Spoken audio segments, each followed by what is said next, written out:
Bismillahirrahmanirrahim. Assalamualaikum teman-temanku sekalian. Sebelum kita mulai menuntut ilmu, yuk kita perhatikan adab-adab menuntut ilmu. Yang pertama, niat karena Allah. Yang kedua, jangan lupa berwudu dulu ya. Yang ketiga, pakaian yang dipakai harus pakaian yang baik loh. Yang keempat, buku dan alat tulisnya harus lengkap. Yang kelima, harus duduk dengan tenang. Jadi tidak boleh tidur-tiduran ya. Yang keenam, harus didengarkan dari awal sampai akhir. Itu tadi adab-adab menuntut ilmu. Jika sudah siap, yuk kita baca doa dulu. Rabbi zidni ilma warzuqni fahma. Ya Allah, tambahkanlah aku ilmu dan berilah aku pemahaman yang baik. Allahumma inni as'aluka ilman nafi'ah wa rizqan thayyibah wa amalan mutaqabbala. Ya Allah, sesungguhnya aku memohon kepadamu ilmu yang bermanfaat dan rezeki yang baik dan amalan yang diterima. Amin. Selamat menikmati.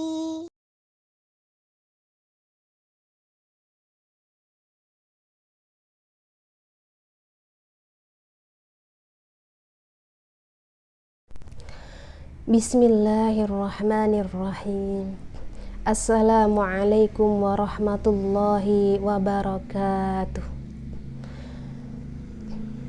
Alhamdulillahilladzi arsala rasulahu bilhuda wa dinil haqq liyudhhirahu 'alad dini kullihi walau karihal musyrikun. Ya ayyuhalladzina amanu taqullaha haqqa tuqatih wa la tamutunna illa wa antum muslimun. Rabbana amanna faktubna ma'asyahidin. Allahumma ati nufusana taqwaha wa zakiha anta khairu man zakaha anta waliyuha wa maulaha. Allahumma salli ala Muhammad wa ala alihi wa sahbihi ajma'in. Amma ba'du. Alhamdulillah, segala pujian hanya milik Allah yang memelihara langit dan bumi ini, yang menumbuhkan, yang memiliki, yang merajai semua yang ada di langit ini, semua yang ada di bumi ini, yang memelihara apa yang Allah ciptakan di langit dan di buminya. Kita berlindung kepada Allah dari segala ucapan-ucapan yang menyakitkan, dari segala ucapan-ucapan yang kasar, lagi tidak enak didengar, lagi perbuatan buruk, perbuatan yang Allah benci, perbuatan yang Allah tidak sukai. Kita berlindung kepada Allah dari bisikan-bisikan syaitan yang membisiki dada kita, hati kita. Dan salawat serta salam kita limpahkan kepada guru kita Rasulullah Muhammad Sallallahu Alaihi Wasallam yang bersabar mendidik kita, mendidik kaumnya, memperbaiki akhlaknya, beserta para keluarganya yang bersabar, para sahabatnya yang berjuang, dan para tabi'in, tabi'ut tabi'in, dan orang-orang yang mengikuti beliau hingga hari kiamat nanti. Dan kita berharap semoga kita adalah bagian yang dikenal oleh Rasulullah. Kita berharap dan kita memiliki rasa malu apabila tidak mengikuti sunnah-sunnah Rasulullah Shallallahu Alaihi Wasallam. Apa jadinya jika kita merasa umat Rasulullah tapi melakukan sunnah-sunnahnya masih ogah-ogahan, masih malas-malasan. Guru kita menasihatkan kepada kita juga, ada seorang ulama yang ketika berwudu dia lupa untuk tidak menyeka jari-jarinya. Jadi jari-jari kaki, ya, anggap ini kaki, jadi gini ya, lupa. Kemudian dia merasa ada bisikan begitu, bagaimana kamu nanti merasa menjadi umatnya Rasulullah sedangkan ada sunnah yang telah engkau tinggalkan. Ini seorang ulama sampai dia nggak bisa tidur beberapa saat, beberapa hari. Nah, ini hati seorang ulama, meninggalkan satu sunnah saja itu berat baginya. Masya Allah, ini sedikit, ini nggak dosa. Sunnah kalau ditinggalkan nggak dosa. Hanya saja ini seorang ulama yang meninggalkan sunnah itu merasa dirinya seperti gunung yang menghimpit badan begitu ya, berat rasanya. Hendak ingin beristighfar tapi merasa masih ini bagian dari hal yang memalukan bagi dirinya sendiri. Maka perlu kita contoh, anak, ketika kita meninggalkan satu sunnahnya Rasulullah saja, maka hendaknya kita memiliki malu yang sangat. Bagaimana kita akan dianggap umatnya Rasulullah yang mengikuti sunnahnya, sedangkan kita banyak sunnah-sunnah yang telah kita tinggalkan. Na'udzubillah. Ustadzah dan kalian, kita sedang sama-sama berjuang untuk menghidupkan sunnah. Dan mari, mungkin kemarin-kemarin masih meninggalkan sunnah-sunnah Rasulullah Shallallahu Alaihi Wasallam, maka sekarang mari kita tegakkan kembali. Nah, jadi nggak hanya wajib saja yang kita lakukan, tapi yang sunnah juga. Sunnah kalau dilakukan itu bagian dari adab atau penyempurnaan yang wajib-wajib. Jadi bukan hanya yang wajib yang kita lakukan, karena kalau kita lakukan hanya yang wajib, kita mendapatkan yang wajib, hanya akan gugur kewajiban kita dan kita termasuk rugi. Jadi melakukan hal yang sama setiap hari itu berarti hal yang rugi. Maka sepantasnya kita menambah yang sunnah-sunnah. Karena kalian ada sebagian yang belum balik, kita mulai belajar, anak ya. Yang sudah balik, ayo kita usahakan, kita sempurnakan. Semoga kita adalah benar-benar bagian dari umat Rasulullah yang ittiba, yang mengikuti Rasulullah. Nah, anak-anakku, alhamdulillah kemarin-kemarin kita telah mempelajari surat An-Naba mulai dari ayat 1 hingga ayat 4, dan sekarang kita akan belajar di ayat yang kelimanya. Baik, kita baca ya. Bismillahirrahmanirrahim. Amma yatasaalun 'anin naba'il 'adzim alladzi hum fihi mukhtalifun kalla saya'lamun thumma kalla saya'lamun. Di ayat yang keempat, tidak, kelak mereka akan mengetahui. Tidak tersebut penolakan Allah terhadap orang musyrikin tentang perselisihan mereka, tentang pertanyaan-pertanyaan mereka, dan Allah memberikan isyarat kepada mereka bahwa sesungguhnya hari kebangkitan itu adalah hak, adalah benar. hari kiamat dan hari kebangkitan adalah benar dan tidak ada keraguan padanya, pasti akan terjadi. Kemudian Allah mantapkan lagi di ayat yang berikutnya, kuatkan lagi di ayat yang berikutnya, yaitu ayat yang kelima, tsumma kalla saya'lamun, sekali-kali tidak, kelak mereka akan mengetahuinya. Ini adalah penguatan, benar-benar penguatan. Ini loh, kalau kamu masih nggak percaya, sekali-kali tidak, Allah sekali-kali menolak perselisihan mereka, menolak pendapat-pendapat mereka, bahwa pendapat mereka semuanya itu adalah salah. Yang tidak mempercayai adanya kebangkitan itu salah. Sekali-kali tidak, kelak kamu akan mengetahui, kelak mereka akan mengetahui. Masya Allah. Tentu penguatan ini merupakan bahwa benar-benar bahwa hari kebangkitan, hari kiamat itu adalah keras. Hari kiamat itu adalah benar-benar ada. Maka kita jangan sekali-kali untuk mengingkarinya, karena Al-Quran itu benar, perkataan Rasulullah itu benar. Memang siapa yang berani mengatakan bahwa perkataan Rasulullah, sabda Rasulullah itu adalah salah? Kalau bukan orang-orang yang tidak memiliki adab, orang-orang yang benar-benar kufur, orang-orang yang benar-benar musyrik. Jika kita yakin bahwa kebangkitan itu akan terjadi, maka sekali-kali mari kita perbanyak bekal amal-amal salih, dan kita berharap kita dimatikan dalam keadaan melakukan amalan-amalan yang sangat kita harapkan, sangat Allah cintai, sangat Allah ridhai. Masya Allah. Dan dari itu semua, maka Ustadzah lagi-lagi akan mengingatkan kepada kalian, juga kepada Ustadzah, bahwasanya yang paling dekat untuk bertakwa itu apa sih? Yang paling dekat dengan sekitar kita, bukan teman kita, bukan guru kita, bukan orang lain.